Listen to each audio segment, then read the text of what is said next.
بسم اللہ الرحمن الرحیم۔ سلسلہ واز دروس علوم القرآن کے سلسلے میں فہم قرآن کے معمول امور کے حوالے سے ہماری جو گفتگو چل رہی ہے، اس میں آج ہمارا تیسرا درس ہے عظمت قرآن مجید کا اقرار۔ یعنی جو بندہ قرآن مجید پڑھنے، سمجھنے اور سیکھنے کے لیے محنت کر رہا ہے، اس کے لیے یہ بھی ضروری ہے کہ قرآن مجید کی عظمت اس کے پیش نظر ہو، اور قرآن مجید کی وہ عظمت اور فضیلت کا اقرار کرے، اور یہ بات اس کے ذہن و قلب پہ چھائی ہوئی ہو کہ میں اللہ رب العزت کے کلام کے لیے محنت کر رہا ہوں۔ یہ کسی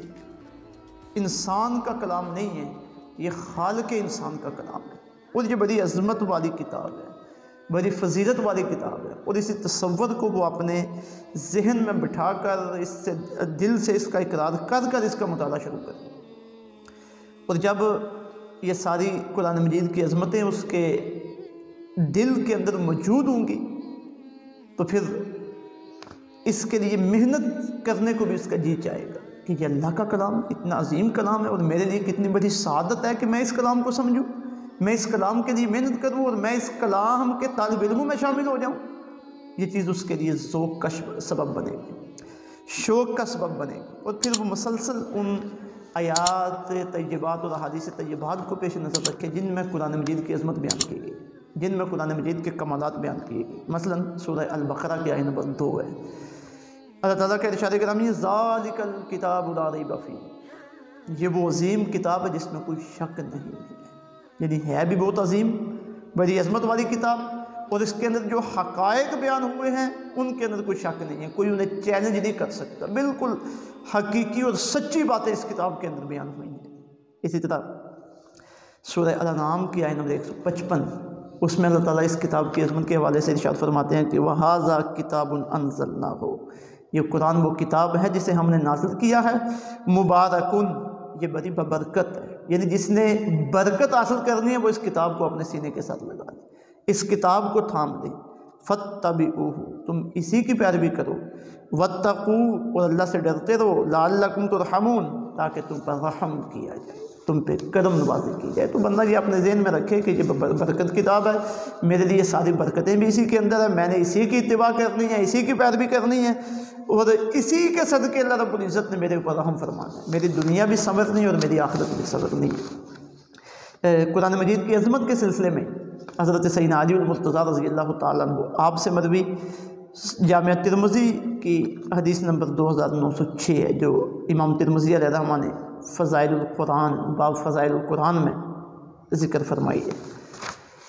یہ ایک طویل آقا علیہ السلام کا ارشاد گرامی ہے، یوں سمجھ لیجئے کہ یہ عظمت قرآن پہ میرے اور آپ کے کریم آقا کا خطبہ ہے۔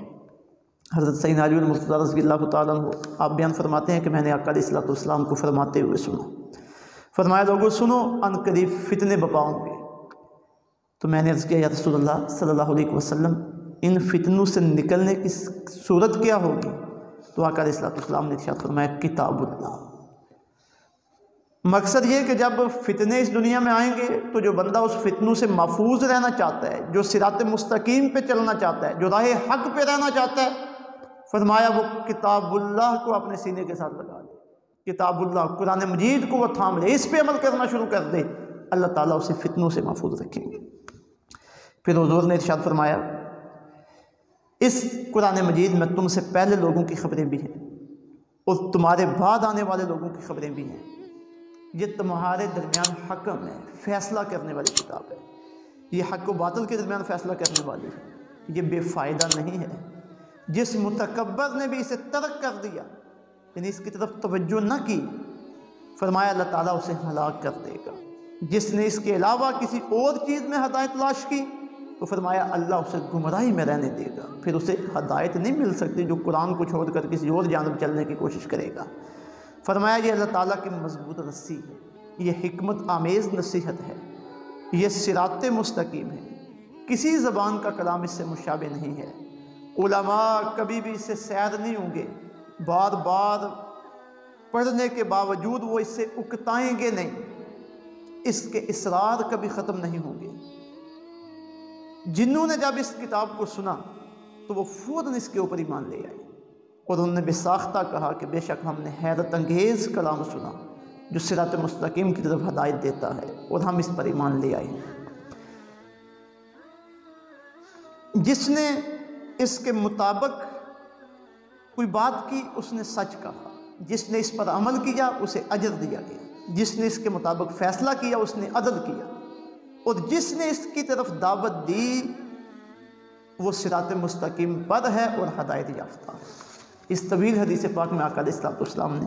تفصیل کے ساتھ قرآن مجید کی عظمت کو بیان کیا۔ اب یہ اس حدیث پاک کا ایک ایک جملہ